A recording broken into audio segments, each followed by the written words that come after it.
Hello les amis, je vous retrouve pour une nouvelle vidéo sur l'Euro 2024 et je vais vous présenter le résultat du match Croatie contre Albanie. En détail, on va revenir sur ce match qui a fait deux buts partout, un match exceptionnel entre les deux équipes qui ont attaqué à tout va. Il y a eu énormément de spectacles. Alors je vais revenir sur les statistiques en détail de cette rencontre et on terminera la vidéo par le classement du groupe B puisque c'était le deuxième match dans ce groupe-là pour ces deux équipes. En attendant, l'Italie-Espagne qui se jouera, il me semble, demain. On verra ça en fin de vidéo. Alors, dans ce match-là, 2-2, mais écoutez, le scénario, c'est tout simplement l'Albanie qui a ouvert le score à la 12e minute par Lassi. Et finalement, c'était une belle surprise. Et les Croates ont eu énormément de mal dans cette rencontre. Alors, ils ont poussé beaucoup, mais ils n'arrivaient pas à être décisifs. Ils ont pu égaliser à la 74e minute par Kramaric. Et ils ont enchaîné derrière, ils ont doublé la mise à la 77e minute suite à un but contre son camp malheureux. Alors, il y a un joueur de la Croatie qui a tiré, ça a tapé le pied d'un défenseur, c'est revenu sur un autre défenseur qui courait en direction de sa cage et ça a ramené la balle dans sa cage. C'est vraiment un truc de fou. Un but malchanceux. Derrière, les Croates ont poussé, ont failli en marquer un troisième. Et puis après, l'Albanie a tout donné pour essayer de revenir. Et c'est ce fameux joueur qui a marqué contre son camp qui a égalisé à la 95e minute. Jasula, il a marqué et l'Albanie a fait 1-2-2, un exploit, c'est énorme. Ils sont toujours en course dans un groupe vraiment compliqué finalement. En deux matchs, ils ont perdu 2-1 contre l'Italie en ayant mené 1-0 et ils ont fait 2-2 contre la Croatie. C'est quand même une belle performance pour l'Albanie avec son entraîneur Silvino. Je crois que d'ailleurs, depuis qu'il est entraîneur, la seule défaite c'est contre l'Italie. Je crois qu'ils ont fait 9 matchs, ils sont vaincus sur les 9 matchs joués, un truc comme ça. Donc voilà, une belle performance en tout cas pour l'Albanie. Alors dans les statistiques, la Croatie avait 60% de possession de balle à 40. En même temps, ils ont été menés à 0 très longtemps, donc ils n'avaient pas le choix. 20 tirs à 15, l'Albanie a quand même beaucoup tiré. 84 attaques à 28, 3 corners à 1, 91% de passes réussies à 81. Ils ont tenté 640 passes à 296, ils ont eu beaucoup plus le ballon, mais en même temps, ils ont dû cravacher pendant plus d'une heure pour égaliser. Hein. Les ballons récupérés 51 à 42. Il y a quand même eu un match avec beaucoup de ballons récupérés et beaucoup de pressing. Les deux équipes ont donné beaucoup d'énergie. Les hors-jeux 0 pour la Croatie, 4 pour l'Albanie, 5 arrêts pour la Croatie, 4 pour l'Albanie, 117 km parcourus par la Croatie, 115,3 par l'Albanie, un carton jaune pour la Croatie, 3 pour l'Albanie. Alors en attaque, on a eu un but dans la surface pour les Croates, 2 pour l'Albanie. C'est vrai que le deuxième il est contre son camp. Sinon, au niveau des tirs, 5 tirs cadrés sur 20 pour les Croates. Là, c'est manque d'efficacité. Par contre, 7 tirs cadrés pour l'Albanie. Ça, c'est très très bon. Et finalement, ils ont tiré légèrement moins, mais mieux cadré. Vous voyez, 8 tirs non cadrés pour les Croates, 2 pour l'Albanie.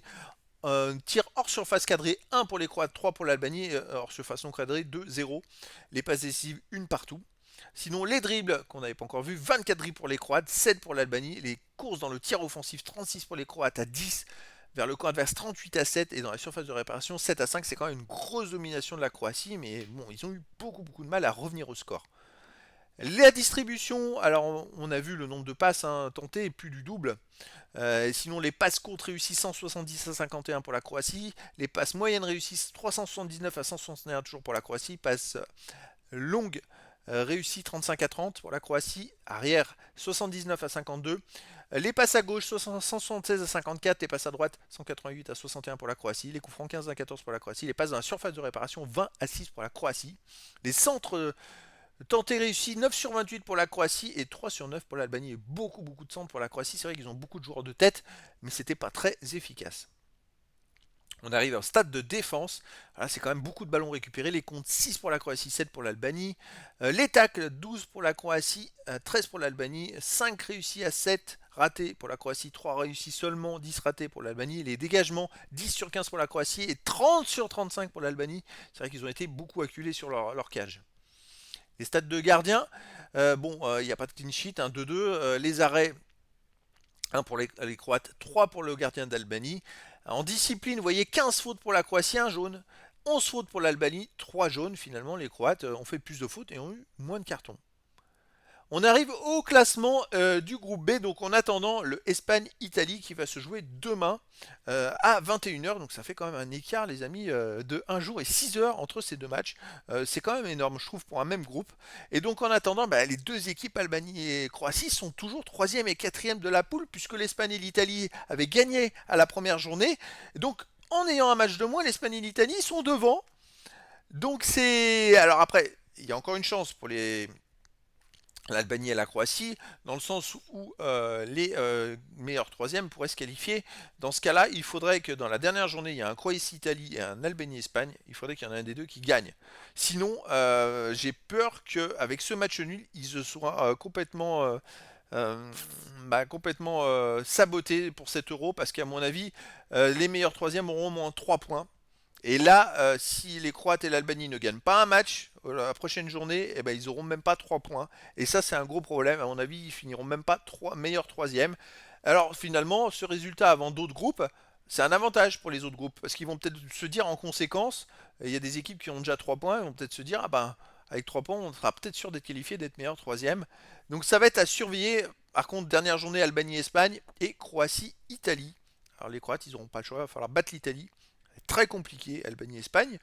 Bah, L'Albanie, bah, je dirais, tout est possible, hein. Ils vont jouer derrière, ils ont un style de jeu un peu particulier.